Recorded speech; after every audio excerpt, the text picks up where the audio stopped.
Salut le speaker, j'espère que tu vas bien. On se retrouve aujourd'hui pour le premier épisode d'un nouveau concept que je sors sur ma chaîne, le Speaker Show. Alors le Speaker Show, qu'est-ce que c'est? Le Speaker Show, en fait, c'est tout simplement des interviews où je parle avec des experts spécialisés dans leur domaine et notamment dans le milieu des conférences et de la prise de parole en public de préférence.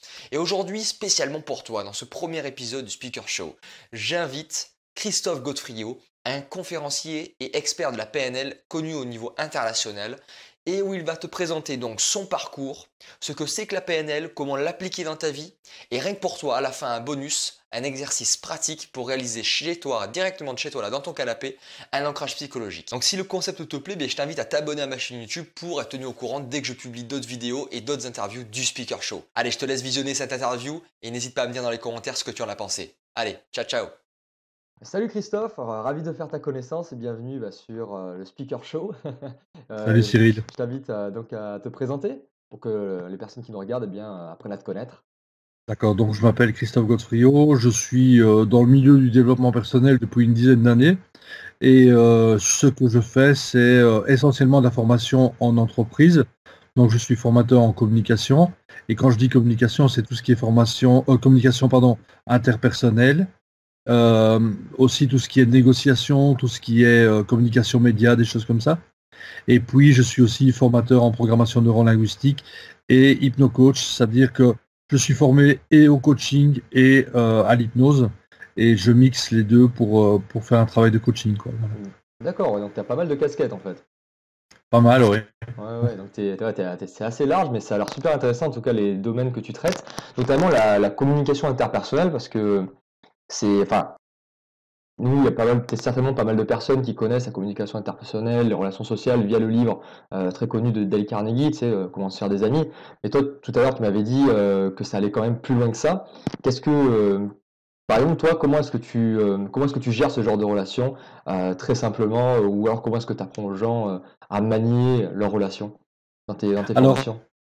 d'abord une chose, c'est que le livre de Dale Carnegie est et reste pour moi une valeur sûre. C'est probablement ce qu'on a fait de mieux en matière de communication et je pense qu'il a, bon, peut-être un petit peu les anecdotes, hein, il a été remis un petit peu à jour ces derniers temps, mais par contre les principes restent complètement actuels et complètement utilisables au quotidien.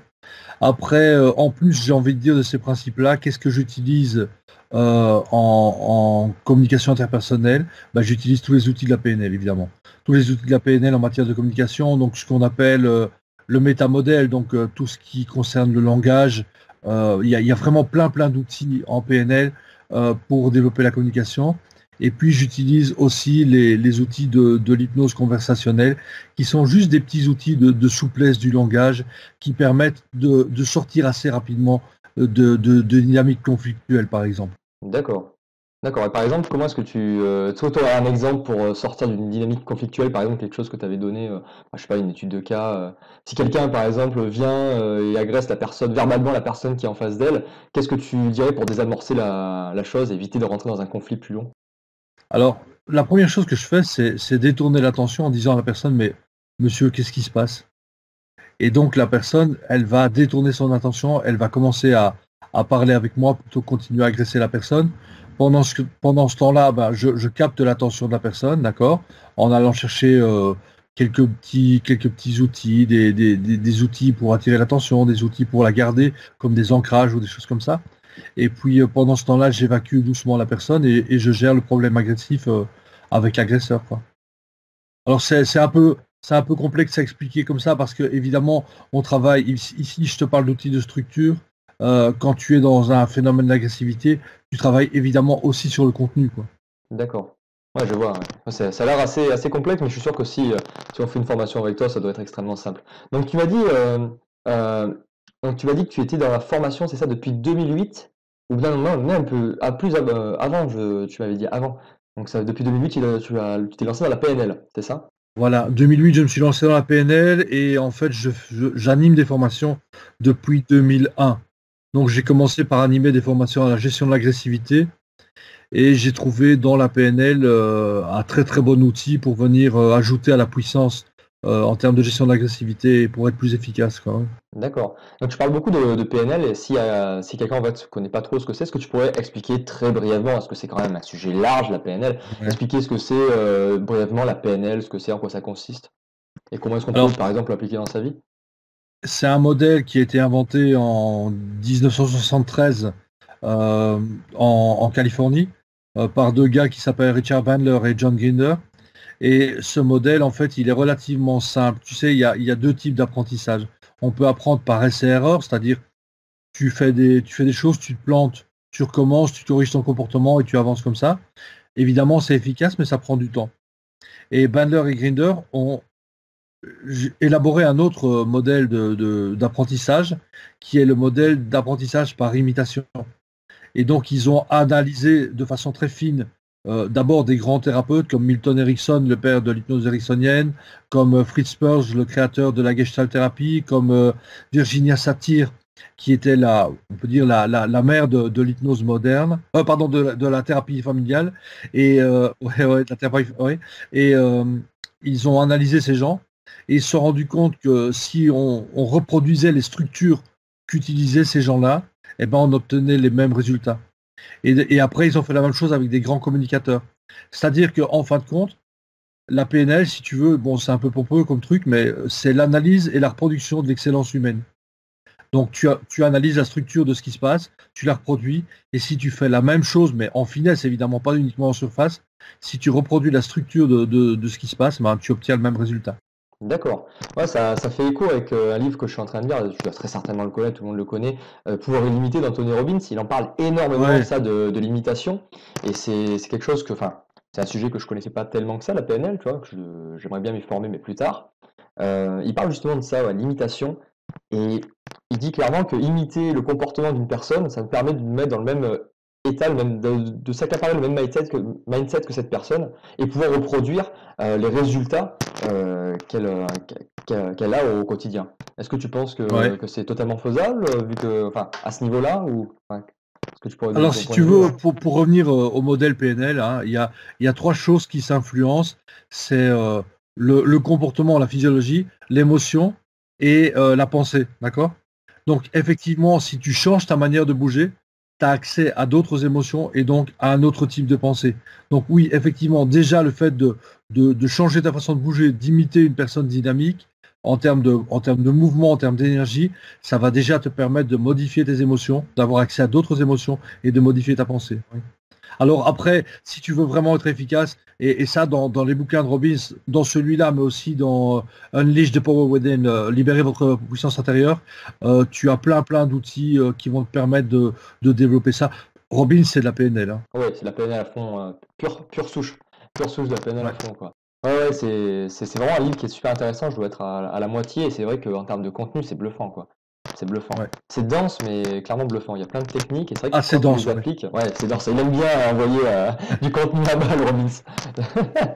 Mais c'est du contenu qui est certes dense, mais qui est de qualité, et quand tu commences à l'appliquer, c'est vrai que tu peux avoir des résultats qui sont assez fous, hein. Ça peut paraître dur à croire pour certains, la PNL, mais par exemple, rien que de changer sa physiologie, de se redresser et de redresser la tête, et tu commences à te sentir mieux. C'est quand même assez fou. C'est quand même assez fou. Ouais. En fait, il y a trois choses concrètement qui vont directement modifier tes émotions. C'est l'environnement dans lequel tu évolues, Mhm. c'est ta façon de bouger et c'est la manière dont tu vas interagir avec tes pensées, mais en termes de sensorialité. C'est-à-dire que les pensées, c'est la manière dont tu vas découvrir le monde à travers tes cinq sens Ouais, et la manière dont tu vas gérer cette découverte, la manière dont tu vas interagir de façon sensorielle avec le monde qui t'entoure, ça va te permettre d'avoir plus de puissance sur tes pensées, quoi, de plus de pouvoir sur tes pensées. d'accord. Et toi, clairement, au Et quotidien. Vas-y, je t'écoute, excuse-moi, je t'écoute. ouais, juste une chose que je voulais te dire aussi, c'est que les choses n'ont pas besoin d'exister pour nous impacter. Ouais. Imagine, regarde, tu ouvres le frigo chez toi, Mhm. tu prends une petite assiette, sur la petite assiette, il y a un citron, tu vois. Ouais. Tu coupes le citron en deux, puis tu le coupes en quatre, et puis tu prends un quartier de citron, tu le portes à ta bouche et Mhm. tu mords dedans. Ouais. Ok? Voilà. Qu'est-ce qui se passe? Je commence à saliver. Ouais, voilà. Salut, Tu vois, super. les choses n'ont pas besoin d'exister. Tu vois, donc quand tu joues avec tes pensées comme ça, quand tu travailles avec tes pensées comme ça, tu peux très rapidement, effectivement, changer ton mindset. Ouais. Ouais, d'accord. Et ça, justement, en plus, dans le cadre d'une conférence ou d'une formation, savoir jouer sur les images, sur les émotions de son public pour lui faire ressentir bien des sentiments, ça a quand même un impact qui est incroyable. Parce que tu peux le mettre dans un état qui te permet, à toi, formateur ou conférencier, de faire passer ton message de la meilleure manière qui soit. C'est fondamental quand tu es sur une scène ou sur un plateau face à des gens. Mhm. Ce que tu fais, c'est d'abord leur raconter une histoire, les embarquer dans Ouais. ton histoire, les embarquer dans ton monde émotionnel, et c'est à travers les émotions que tu envoies que tu vas partager du contenu. Plus tu vas toucher les gens émotionnellement, et plus ton contenu va les rejoindre. Ouais. Si tu as du contenu de qualité, mais que tu vas pas chercher les gens émotionnellement, ils vont sortir, sur le moment, ils vont kiffer, mais après, ils vont sortir de la salle, ils auront oublié. Ouais, Tu ils auraient vois? totalement oublié. Ouais. Voilà. D'accord. Ouais. Et donc, si tu les touches émotionnellement, si tu vas les chercher émotionnellement, effectivement, ce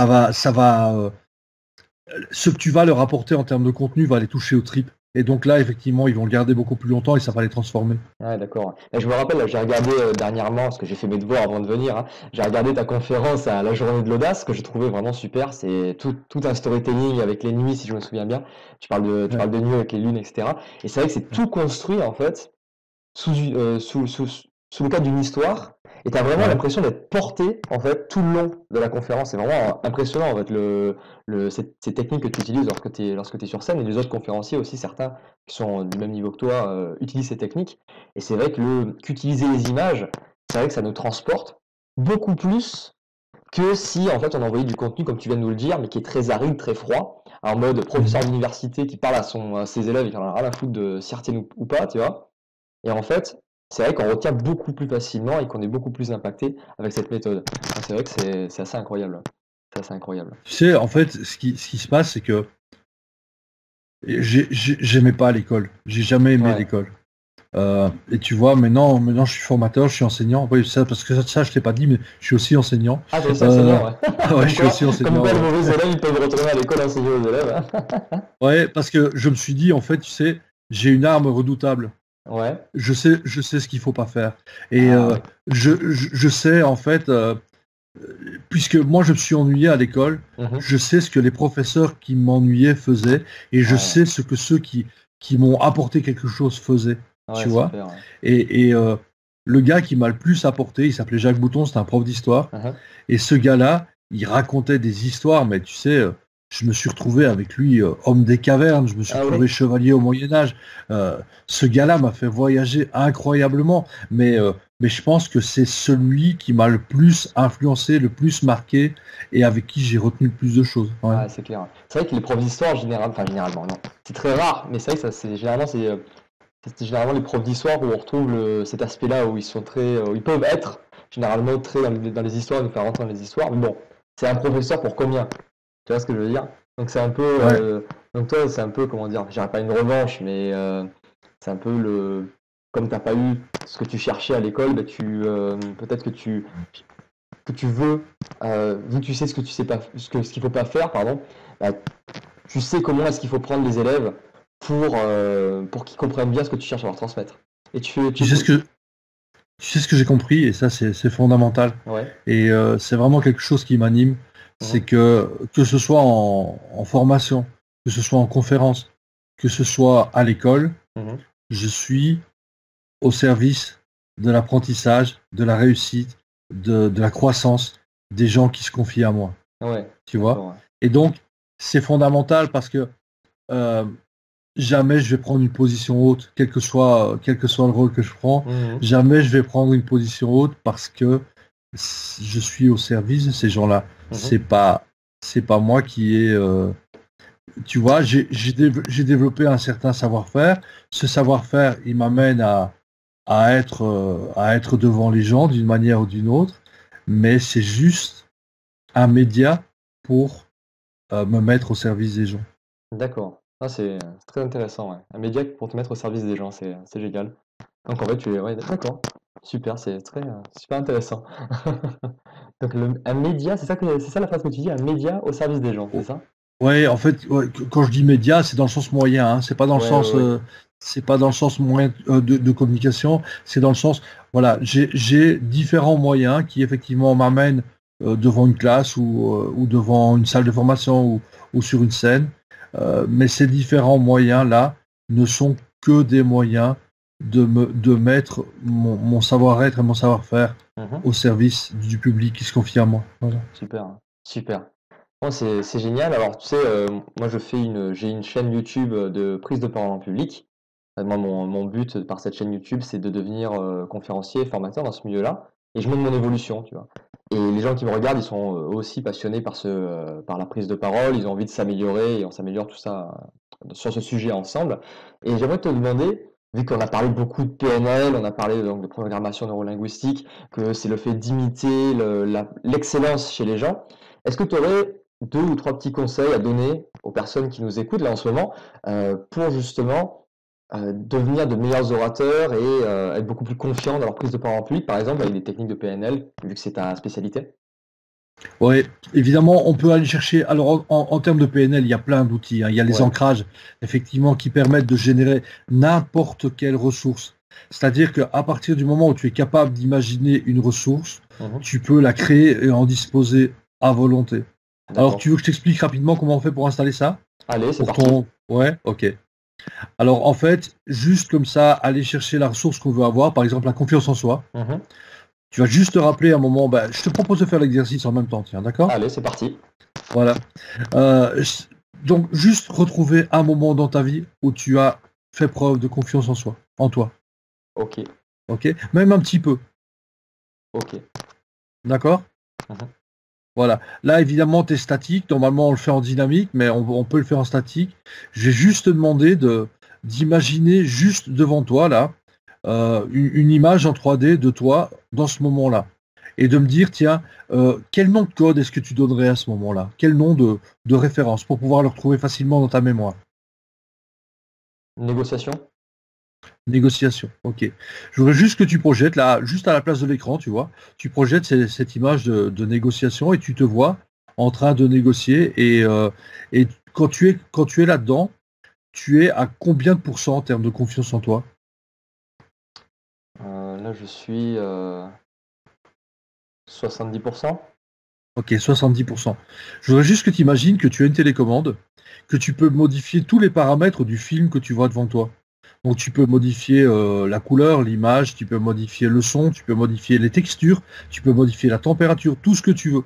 Et je vais juste te demander de monter à 80%. Juste tu me dis quand c'est fait. Ok, 90, ok, 100, ok, 100. 110. Ah, c'est bon? Ouais, tu commences à changer de couleur. Hein. 120. Ouais. Ah, c'est un truc de fou, les ancrages, hein. Ouais. Ah ouais, c'est Tu montes à 120. Vas-y. cool. Ouais, ok. Maintenant, tu serres le point droit. Voilà. Maintenant, tu recommences, tu redescends à 70, ok. Et puis tu recommences, tu fais ça 4-5 fois, en diminuant à chaque fois le temps de montée Ok, et le temps où tu arrives au plein potentiel et où tu serres ton point, d'accord? ok. Et en fait, tu vas associer complètement le déclencheur, donc serrer ton point. Alors ça peut être un autre geste, hein, j'ai fait ça pour plus de facilité, mais ça peut être un autre geste. Tu vas diminuer le temps entre le moment où tu montes et le moment où tu serres ton point. Tu vas le faire quelques fois de manière à bien associer le déclencheur et l'état ressource. D'accord? Donc, en fait, c'est un peu comme un circuit électrique qu'on installe, tu vois? Donc, tu pousses sur l'interrupteur et quand tu pousses sur l'interrupteur, tu as la lampe qui s'allume, la lumière qui s'allume. Ouais, je D'accord? vois, ouais. Ben, c'est pareil. Et donc, on va le faire 5-10 fois, Mhm. bien monter en puissance. Et quand tu auras fait 5-10 fois, eh ben, immédiatement, tu vas sortir un peu de là, tu vas changer ton état d'esprit et tu reviens, tu resserres ton poids et tu vas voir instantanément, tu vas remonter en puissance.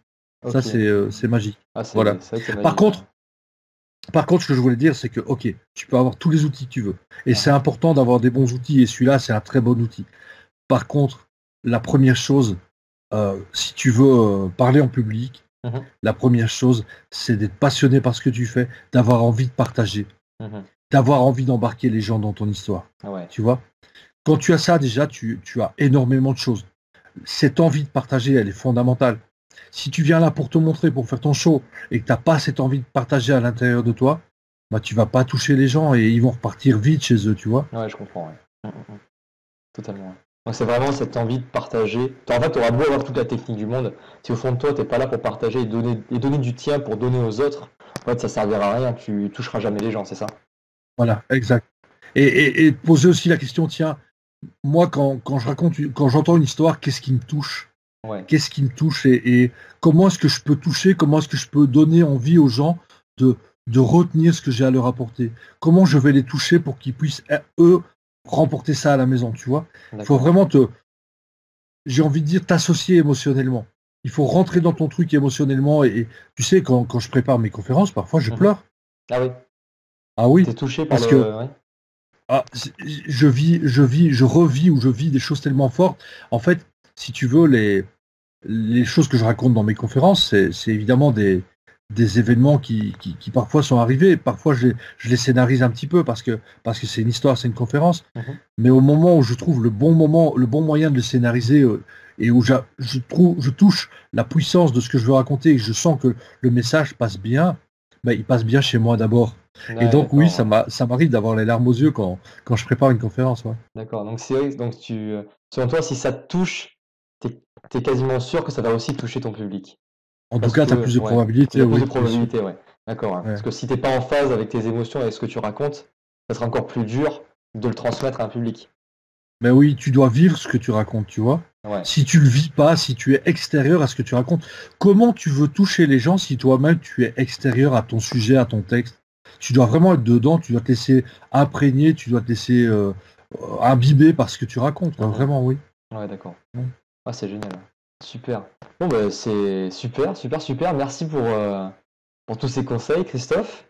Je Alors, t'en où prie. est-ce qu'on peut te retrouver? Est-ce que tu as une chaîne YouTube, un site? Où est-ce qu'on peut te retrouver? Alors oui, j'ai une chaîne YouTube, j'ai un site, christophegodfrio.com, Mhm. j'ai une page Facebook, hein, Ouais, donc à mon nom aussi, et un profil LinkedIn, voilà.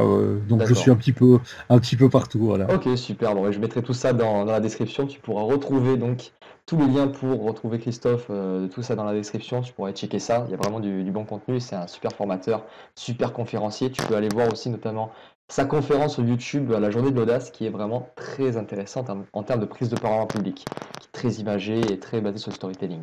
Alors, en tout cas, Alors, oui, juste une petite chose, tu vois, pour terminer, parce que je voudrais quand même remercier une personne qui m'a énormément apporté en termes de conférences, parce que tu vois, je ne me suis pas fait tout seul non plus. ouais, bien sûr. Et vraiment, je suis dans la gratitude par rapport à ça. Le gars qui m'a vraiment appris à me positionner sur une scène, à bouger, tu vois, et qui Ouais, m'a permis de magnifier, c'est Michel Poulart. Michel Et Poulart, ça, c'est vraiment, ouais, ouais, c'est vraiment un gars à qui je dois énormément. ouais, c'est vrai que Michel Poulart, il est bon, il est très très bon. Ouais. Il n'a pas encore son CSP. Ça va venir. Ça va venir, Ça va venir. ça Tu devrait pas sais, tarder. il n'a pas son CSP, mais il est quand même conférencier international. Ouais, Cette ouais, année, ouais. il s'est produit en Inde, il s'est produit en Ouais, ouais. Amérique, en Afrique du Sud, il s'est produit en Amérique. Donc tu vois, il est vraiment complètement international et pas que dans la francophonie. Il se produit en français et en anglais. Ouais, Donc ouais, ouais. voilà. Ça va. Ouais, ouais. C'est tout comme s'il l'avait, quoi. C'est la petite ligne sur le CV en plus qui fait joli, mais bon, c'est comme s'il y était, quoi. C'est comme s'il y était.